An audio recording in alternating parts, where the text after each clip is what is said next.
Hello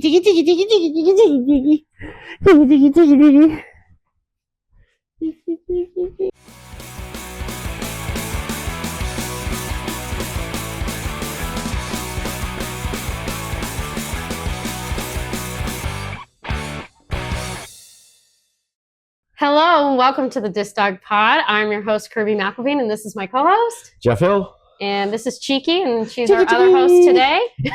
She'll be here for a little bit. If you're watching on YouTube, you might be able to see her, but if you're somewhere else, sorry, she probably won't have a lot to say. So what are we doing today? I think we are going to do story time. Is that what we're doing? Yeah. Okay. It's like one of my favorite things. Let's do story time for all you kiddies watching. We've got Disc Dog stories to tell you. Yes. And I've got a pretty fun one, kind of an important one for me. I think it's lasted a long time. It's one of my first really important memories, actually. And it's 2008. I think it was March, and it was FDDO in Arizona. And at this event, it was at the San Diego Padres spring training facility, which there's apparently that whole area, it's Peoria, and there's a whole lot of spring training baseball teams that are there, like all of them, basically. And we were on the field that the Padres use for their practices and everything, and it's a big old stadium, and you were there, and that was some amazing grass, and you were there. And we've got to say that that's like some of the best grass ever. Oh yeah, it was such a nice field. It was beautiful, and they actually had a rock and roll thing going on. So they had some bands playing and things like that. It was like a little bit of like a festival type of thing. I was mostly just paying attention to the Frisbee stuff, so I don't know everything that was going on. But same. It was a pretty interesting event, and it was FDDO. And those events, all the ones I've been to, have been pretty big. A lot of people turn out for them because there aren't a lot of them.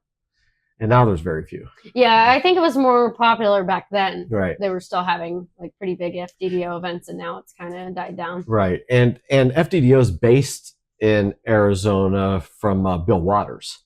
So those especially were very well attended and a lot of fun. So when I go to this event, I'm starting to have some pretty bad problems in my elbow. And I'm having some pretty bad problems in my hip. And it just everything is just kind of crumbling. And it was on opposite sides of my body. So I'm having everything hurting. My arm's going numb. I can't do throwing practice. Can't work out. I can't walk hardly. I can't do my exercise bike. I can't use my real bike. It's like I'm still trying to do them, but it's all hurting, and it's just kind of all awful. And just in the drive in there, which is about 8 hours for us, that was enough to just make my hip just basically feel on fire. So we take the crates over and do all the stuff. And by the time we get done setting up whatever we set up for the competition, I laid down on this beautiful grass. And at that moment, that was the only thing that was beautiful. In the sky, I guess, because it was crystal clear, of course, in Arizona. And I'm just staring up, and I'm just sitting there, and I'm in agony, and I'm groaning and moaning because it's just hurting so much. And I was thinking at that moment, if I just had one of these problems, I could maybe deal with it. But to have on both sides of my body serious problems, it's just no good. It's just a real hard time. So for those that may not know or haven't been to an FDDO competition, think of it a little bit like a disc dogathon. I'd say that's the closest way to describe it. There's 5 or 6 events, and the only difference is they crown an overall winner when they combine all the scores. And I think they're pretty much just added straight up some kind of way. There's nothing too complicated, and whoever has the highest score wins. So before the competition, our good friend Al Erickson said, well, Todd and Bell are just crushing everybody this year, and they were. And they have been, and that was the year they won AWI. Yes. So, yeah, makes sense. They were basically undefeated every single competition. Yeah, they were really good. Unbeatable. He said, well, first place is already done, but hey, second and third are still pretty darn good. And I was like, you know what? He's right. If maybe we could try to shoot for one of those. So we go in, and I'm in so much pain and agony, and everything's awful. And we start going through some of the first rounds, and there's an obstacle course. I was in the top 3 for both of those. I had 2 dogs. I had Toonie and Enzo. And Enzo's this athletic, crazy, incredibly gifted dog, you know, like just incredible. And Toonie was more just like the cute, fluffy, happy mini Aussie. Of all of my dogs, she probably liked Frisbee the least, that most likely. Well, other than Mindy. Other than Mindy, who never played at all. But all the dogs that played, she's probably the one who liked it the least. But believe me, she still played. Oh, yeah. I mean, she placed at the World Finals, to give you an idea. So that, I mean, she's still a pretty darn good dog. But she's also one who just quit right in the middle of playing just for whatever, sniff something or whatever. Somebody's got pizza over there. Like. Yeah, very random with her. But usually she played, and on that day she was playing. And she's rocking and rolling, and Enzo's rocking and rolling, and both of them are kind of kicking butt in every single division. But of course, Todd and Belle are crushing everything. And I'm thinking, all right, you know, we're getting to this distance event, and it's a pyramid, and it's somewhere around 60 or 70 yards long, and it goes to a point. And the way that one worked was when you did your throws, whatever your last throw was counts. You get up to 3 throws. So you could take them all again, but the problem is your score resets. So let's say you get like a 40-yard throw, and then you say, you know what, I want to try it again. And then you get a miss, and then you try it again, and you get another miss. It's your last throw that counts. But you could just stop with that first throw. So I go out there, and I'm like, well, I can't throw right-handed. I mean, I could do it, but I'm really going to regret it, and it's not worth just ruining myself. So I thought, okay, I am throwing left-handed like I've been doing for many of the games and things. I've been throwing left-handed. I'm a right-handed person, but it's just trashed. So I throw left-handed, and with Toonie, I go out there, and I mean, this is shocking. I get the second longest throw of all the competitors for the whole entire event. So second place. And it's just amazing because I did 2 throws and she got 2 catches. And it is a headwind the way they had it set up, because there's only one way you can throw with it. They just set the field up wherever it was, and it happened to be direct into headwind. And it was pretty windy. You know, Arizona gets windy. And I had 2 catches, probably around 40 yards or something like that. And I'm thinking, that's not enough. That's not enough. So you know what I want to do? I'm going to really try to uncork one. But the problem was they were fading to the left. They were rolling over and going to the left really bad. But they were all in bounds. But this one I knew I was going to throw really hard. I threw it left-handed. I threw the thing almost vertical with hyzer to infinity. And the disc goes out there and it does all this crazy stuff. And it's somewhere around 60 yards left-handed. And she catches it. Everyone went crazy. And I remember Joel Zucker at the time, he posted online saying, he did this with his offhand. And the crazy thing was, Joel Zucker was a distance person. One of the best. Yeah, he was really, really good. He was placed a lot in the quad. Oh, yeah, he was in ESPN Outdoor Games, I think it was called, and he played really well there. With Bailey. Yeah. And Big Thunder. We beat him. I mean, it was pretty spectacular because, again, this is also about accuracy. It's not just distance. If it was pure distance, there would have been a lot of people that would have beat me that day, but it wasn't. It was also about accuracy. So I felt really good about that. So after all the games are done, the final thing is freestyle.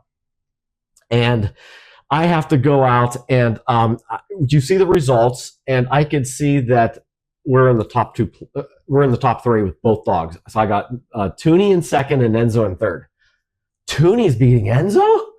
I mean, when did that was happen? unheard of at the time. That didn't happen. I mean, Enzo was just phenomenal, and she was just a little cute little girl. Wanted to try to play. She was really good though. She was really good. She was a very good catching dog. She couldn't jump worth anything. I mean, she always stayed on the ground, but she was really fun to play with. So I'm looking at the scores, and Enzo's behind by a decent amount because she was so good at catching. She beat him in most of the games, so she was ahead by a decent amount, like 5 or 6 points or something like that. And I'm looking at this and I'm thinking, you know, I'm going to try to catch her with Enzo. I knew that we couldn't win. Todd had that pretty much wrapped up, but I'm thinking, you know what? We're going to try to win this, and or at least beat Toonie. He's given me something to go for and let the dogs play really well and play as hard as I can with both. Toonie goes out there and has 1 miss in her freestyle. She gets like a 34 in her freestyle round, which is really good for her because she was not a great freestyle dog. She was solid, but she was more of a toss and fetch dog. And then I went out there with Enzo, and I'm thinking, okay, we got to just destroy this thing, right? Like we got to do our absolute best, and maybe we can win the freestyle. I mean, Todd's going to win overall with Bella, but maybe we can beat Todd and Bella in freestyle only, because this is one where Enzo was equally matched, I would say. Like Enzo was really good. Yeah. Enzo could beat Bella, but Bella was just so good at catching that it made it tough, but I was laser focused. Well, when I went out there and did my freestyle, my elbow, my hip, I didn't feel anything. Nothing was bothering me. And we went out and we absolutely slayed it. I mean, it was the best round I've ever had in my life. And it was actually a round that was so good, I didn't know that we could be that good. Up to that point, absolutely. Okay, up to that point. I'm reliving, remember? So well, no, I mean, I'm just saying, like... It was absolutely phenomenal. We had one miss, and Enzo always would have 5, 6, 7 misses in freestyle, but he was so athletic that it made up for it a lot. Bella also had one miss. So whenever we were done, it was a tie for first in freestyle. As soon as I said that, I knew it was Bella and Enzo. And they both had like roughly 39 points, which is a crazy good freestyle score. And they didn't have a rule for breaking the ties. So they actually just had to choose a winner. So of course they didn't choose Enzo. But wait, they just chose? They didn't? No, they said we have to discuss this, and they went back and they just made a tie. They made a decision. It was just they just decided just who by would vote. win. Yeah. And they chose that Todd and Bella would win because they said I had a more artistic routine, and they had a more athletic routine.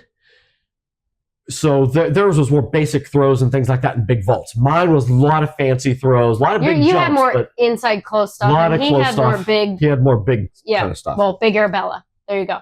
Kind of describes her routine. It was big. And I was thinking, well, we got a chance because they even said that. They said, look, we had athleticism versus artistry, basically. And I was thinking we got a chance because this isn't called freestyle. It's not called free athlete. We call it freestyle. It's about style. I definitely had the style. We had costume on, which FDDO encourages. I had like a skeleton costume, and Enzo had his little skeleton costume. Really a lot of fun doing it. But they went with athleticism. And of course, that's their choice. That's what they decided to go for. And it was just, they just decided that's who they're going to pick. I'm surprised they didn't have a tiebreaker. And they... I'm really a fan of the 10-second shootout. I mean, I don't want to be in one necessarily, but I love to watch it.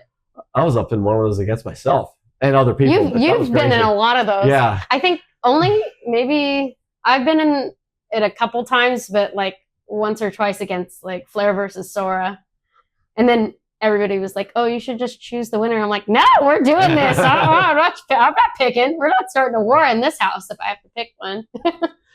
Well, the numbers were still there. They both had 39-ish points, and but we didn't win the freestyle. I actually did not win any of the individual games with any of the dogs. Got second or third place in every single one of them, with both of them. But whenever it was done, Enzo got within, I think their scores go within like a quarter point. It was like within a quarter point that Enzo almost caught Tooney. That come from behind I was going for. He didn't quite get there, but I was so proud because Tooney played beyond her capability, to be honest with you. And Enzo did as well. And he almost caught her, but Tooney was just too good that day. And that was the only time, one other time that Tooney ever beat Enzo in anything involving freestyle. Only one other time, which is amazing. That's unbelievable. But it was a huge turning point for me because I realized he ended up, Todd with Bella ended up being the AWL winners that year. And that showed me, well, we can compete with them. We can have just as good of a freestyle. We can, all these games that Enzo's not that good at doing, we were able to do all those and get to that end point and be right there. Almost could have won, right? So it was the first big influential day of my career. I mean, it really was influential. And I cried on the podium, but I didn't let anyone know because I had mirrored sunglasses then. And, I didn't let anyone know because it was because of Tooney. I felt just great for her. Yeah, she's a good girl. Yeah. Is there water in your eyes? Probably a little bit. Maybe a little bit. Getting teary. Yeah, we can't hide it with those glasses. I couldn't believe it, dude. I'm like, Tooney? That's actually what I was proud of. Not like the Enzo doing great stuff. That was great. But like Tooney, like placing like that, that was unexpected and made me feel good. Yeah. Yeah. Well, especially she had never really placed like that before. And that was Never. before, Not placed later on that year anything. you went to USDDN, right? And she placed in the Yes, Toss It was that year. Yep, it was that year. Yeah, but Yep, she hadn't was done that year. yet, so you really weren't Right. expecting anything Yeah. because her previous history wasn't. Right. Yeah, she hadn't really won anything like that. Exactly. Yeah. That's pretty crazy. Yeah. That's pretty crazy. So do you have any similar stories? Oh, man. Well, I should probably tell the old foot fault story. Okay. I've told this, probably if you know me or you've been to one of my seminars or something, you may have heard this story before, but the old legendary foot fault, which, I would say my equivalent to your 2009, like, big moment, you know what I mean? First big moment was probably IDC, but the, like, next big one was probably this, and it was 2010. And it was the Skyhounds World Championship. And I had, I think it was just Sketch qualified. I don't think Flash was qualified. In fact, I can't remember if it was that year or the year prior that I accidentally had the mimosa, which I didn't know was a mimosa. So, yeah. So, yeah, just so you know, don't drink the orange juice at the Skyhounds World Finals unless you want a little different type of orange juice. Yeah. But anyway, so I did because it was unmarked, and Chuck Middleton was doing it. So I thought, oh, okay, I'll do it. But anyway, I can't remember if that was 2009 or 2010. Oh my gosh, that's so bad. It was so long ago. Anyway, so Flash was about 2 seconds ahead of me on everything. But I think in 2010.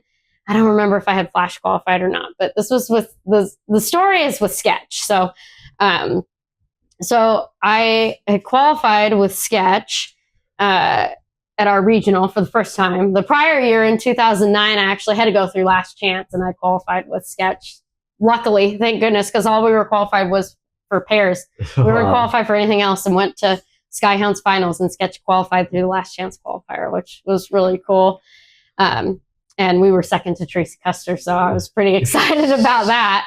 And then, so the next year, that was 2009 was my first year with Sketch at Skyhounds Finals. And of course, that was the year, if you were there, it all got rained out. And I have plenty of other stories to tell about that event particularly. So we could save that for another Storytime episode. So let me know if you want to hear the 2009 Skyhounds story times. Because, oh my gosh, that event was something. We'll probably have to, we might have to bring on a guest for that episode, a very particular guest. I know who it is. So, anyway, back to the 2010 Skyhounds World Championship. So, at that point, I was not that good at toss and fetch. I was just starting to get okay. I could throw to the 30-yard zone pretty easily, but the 40-yard zone was a struggle. And I'm very, my muscles are very weak to begin with. People always say that I'm strong or whatever when I throw, and I'm or catching big dogs or something. And that's just a bunch of baloney. I don't believe one bit of it.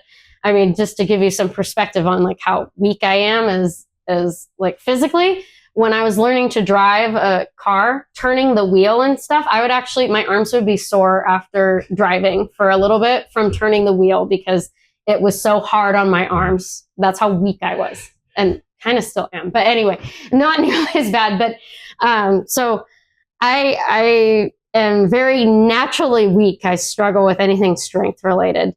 And I didn't have a lot of power in my toss and fetch throw or anything like that. Toss and fetch was always my weak point, of course, which was extra disappointing when you had a dog like Sketch who would catch everything. I mean, absolutely everything. Amazing. As long as it was in the air, he was going to get it. Yep. He's one of the best catching dogs ever. So it was especially frustrating because it's oh gosh, if I could just throw it right, he'll catch it. This will be great. But gotta be able to throw it. So I was 16 at the time. And so I was pretty nervous about the toss and fetch, of course, as always, and especially Skyhound's accuracy. Was not my strong point at all. So that combined, I didn't have a great, distance to 40 yards reliably. And then I also was very inaccurate. So not my strengths.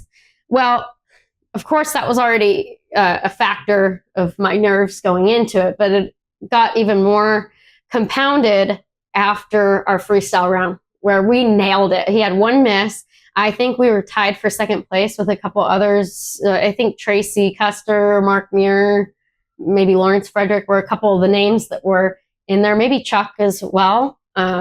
Listing off some of the legends of our sport. But,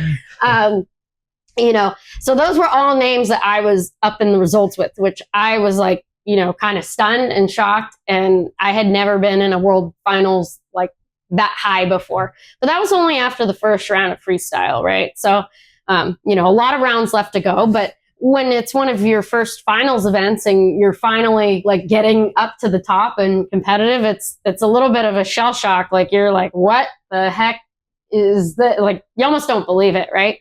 Well, I mean, Sketch had some good rounds before, so the fact that we had a great freestyle wasn't super shocking, but I was so high up in the result, I was like, oh my gosh. Like it dawned on me, oh, now it's time for toss and fetch, which is, we could win it or we could be on the podium or, like we have a chance right now based on where we are in freestyle to really make it to the top. So that was, of course, made me more nervous about the toss and fetch. In addition to all of my weak points about toss and fetch. So, I was practicing on the side of the field, of course, and I was really struggling to get to the 40 yards, especially straight down the middle on the practice field. So I go out there and the field that we were competing on, the space between the throwing line and the flags was a lot smaller than the practice field. So what I was doing on the practice field was more like what I did in the quad, where I would kind of do some steps up, several steps, like not quite an X step and not a nice X step, but like a couple of steps to try to add some power. Because I'm like, these people that I'm going up against, I know they can all throw to the 5-point zone, and I don't think I'm going to be able to make it up there if I don't throw it to the 5-point. So I kind of have to risk it all right now to try to throw to the 5-point, even if it's not the most accurate. Like, let's just, hope and pray, right? If I throw it right, that's one thing I knew is if I threw it right, Sketch was going to catch it. So it was all on me. And so the spacing between the flag and the throwing line on the competition field was much smaller. So I didn't anticipate this or realize it. Like, I mean, obviously I could see the field, but I just didn't think of that, right? You're new and, freaked out, excited and all of that.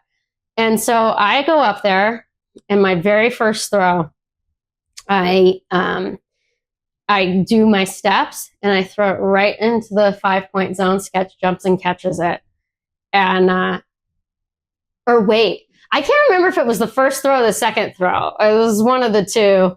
I may have thrown the first one into the 3-point zone and then thought, oh shoot, I need to really like push to get to I think I may have thrown the first one into the 3-point zone. And then he caught it and I was like, oh shoot, I really need to step this up. And then, so I did my step and, threw it 5.5. And, it was Greg Perry who was the judge. And he said, I'm sorry, Kirby, it was a foot fault. And I was like, are you kidding? Like I couldn't believe it. And like, I could tell the look on Greg's face. He was so sad for me. It's kind of like, he's probably like, oh, you bonehead, why'd you do this? I really didn't want to call that. Like, nobody wants to call a foot fault on a 16-year-old. Yeah, that's something for people to realize too, that I've seen so many judges. So I've seen people yell at judges when there's a foot fault. Oh, and I didn't blame him at all. I mean, he's just doing what he's supposed to do. I've seen other people do that, and that's as wrong as you can get. Judges don't want to call foot faults. If they call foot faults, it's your own stupid fault. Judges really don't want to call foot faults. I've had foot faults. You've had foot faults. I'm stupid when I do it. You could think of yourself however you are. However you'd like to think of yourself. But some people think they should yell at the judge. And I've seen this, I don't know how many times firsthand. It's kind of... No, I wasn't mad at him at all for calling it, but I was just like, oh my God, are you serious? I can't believe I just did that right now. And he felt so bad calling it. And then, I did, so I stepped back and I did another throw into, I don't remember the exact order of the throws, but there was another like 3-point throw almost to the 40 yards. It wasn't a foot fault. And then I did it again. I didn't do it just once. Did not learn from my mistake mid-round. not just once, but twice. The second time I threw another one, 5.5. It was beautiful and perfect. And of course, Sketch jumped and caught it and made it all look perfect. And Greg was like, it was a foot fault again. And I was like, oh, you gotta be kidding me. So what could have been I think it would have been we lost 11 points in foot faults. So we would have had probably 17 or so, 17 and a half maybe. We would have, that's what we would have had in toss and fetch, which probably would have got us on the podium or very, very close. Of course, our score dropped way down after that because we only got like 6.5, 7 points or so. But it was just like, wow, all of this like craziness to go out there. And I mean, I hadn't foot faulted in years probably. I mean, that was like something I did, probably the first couple years of playing, like as a novice. And it wasn't even like on my radar that it was a possibility for me to foot fault. I was just so focused on trying to throw it straight, trying to throw it down the middle, and trying to throw it far enough so that I could get some points to, try to be competitive. And, it wasn't even like Sketch missed it or something. So I could be like, oh, well, even if I wouldn't have foot faulted, he would have missed it. No, there was nothing, no feeling better. It was like Sketch soared in the air, caught it perfectly, like right straight down the middle. Everything about it was perfect, except I needed to just back up a damn foot. So, that was crazy. And I was shocked. I couldn't even believe I did that. I couldn't believe it happened. I couldn't believe I did it twice. Like, what idiot does it not once, but twice? I mean, come on. I could have at least gotten away with, a 12-point round or something. No. Yeah. So I was like, stupid me.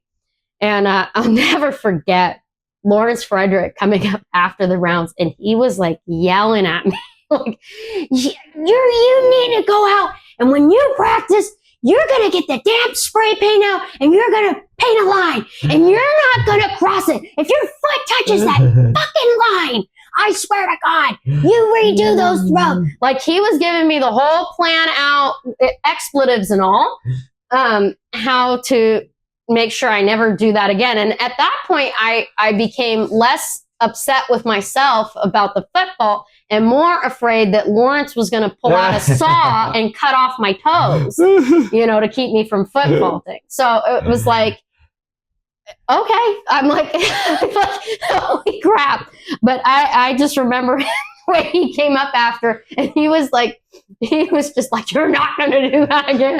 And I was like, I'm not going to do it again, Lawrence. I'm not going to do it again.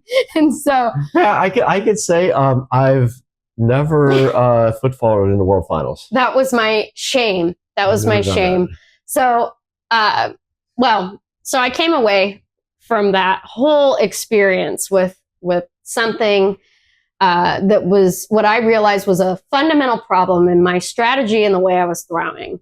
And I talked to Kevin Orosky. I don't remember if it was that event, but it was at one of the finals that year.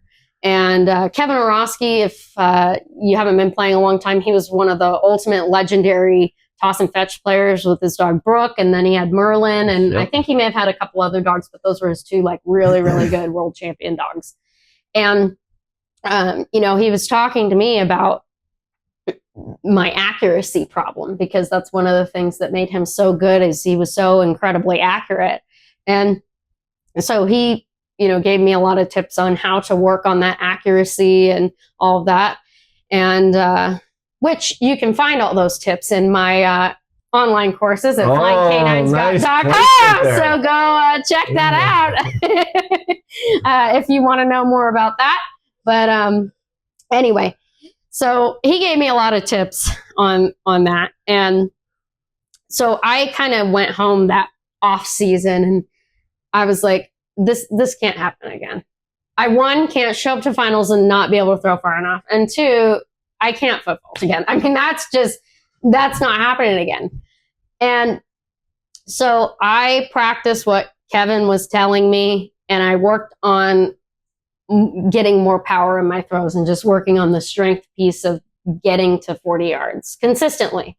And one of the big things that I took from that is I need to stop doing a bunch of steps, or I took it to the extreme and stopped doing any step at all, and to do my toss and fetch throw, because in the end, that step is what screwed me over. Because when the space of the field, like the throwing line from the flags, is not very big, you don't have room to do all of that. I mean, it was kind of looking back at it, it's like, well, my strategy was bad. It was inevitable that I was probably going to foot fault or get pretty darn close. So, and I was probably, admittedly, was standing maybe too close to the line because I was so concerned that I couldn't hit it. I was trying to get every little inch advantage that I possibly could. But I mean, I was way too close to the line, especially if I was going to make a bunch of steps. So I went back that whole off season and really re-strategized and basically relearned how to throw. I changed my entire throw. I relearned how to throw, and that's that strategy of throwing is still what I use today. That whole thing, everything that Kevin told me, and it ended up paying off because the very next year was the 2011 Skyhounds World Championship, and I did not foot fault, not with any of the dogs, and especially the one dog that I particularly didn't foot fault with was Torch, and he won that year, which I think that is also a whole other story on its own for another story time. But that's a really good one that I like a lot. So you guys are going to have to stay tuned for that. But you know, that's my foot fault story, and that's, you know, part of just being a rookie and you don't know what you don't know, and then you make some mistake like that. Unfortunately, mine was quite embarrassing. So I don't know if there's that many stories out there that are quite that embarrassing, but I definitely learned from it, won't do it again, and made a comeback from it, changed my entire strategy to the point that it really set me off on the path to greatness. a lot of success. Yeah. So, you know, sometimes good things come from, from a bad moment like that. So yeah, I think that's pretty much all I had for story time today. All right. Yeah. And that's what you had too. That's what I had. I had just a funny little thing to mention about a foot fault. I said I'd never had a foot fault at a world championships, but one of them was really close, and it was a key spot landing.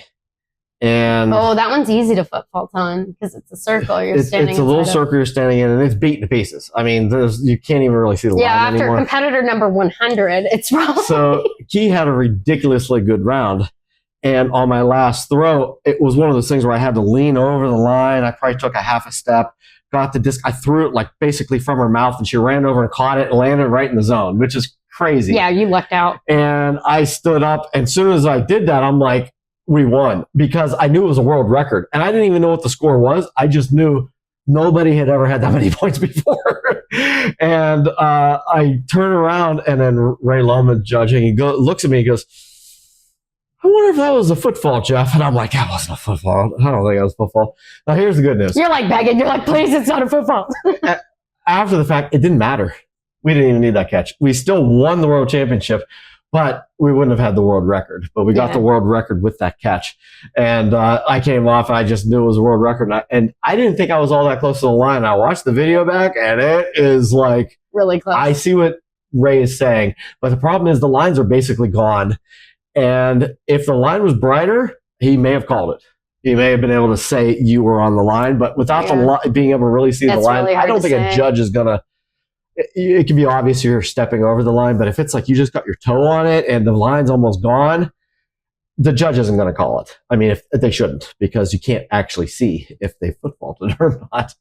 And I thought he was really just messing with me until I watched the video back. Yeah, and he was right. He was absolutely right. He's got laser eyes. He can see some stuff. Man, Ray, hopefully, he can see some stuff. Hope you watch these, Ray, because we talk a lot about you. You're a good guy. We love you. All righty. I think that's it. Yeah? That's it. All right. Until next time, I'm sure we'll have some more really good stories for you because we've been doing this for a long time. Yeah. So thanks for watching, and join us next time. Pod.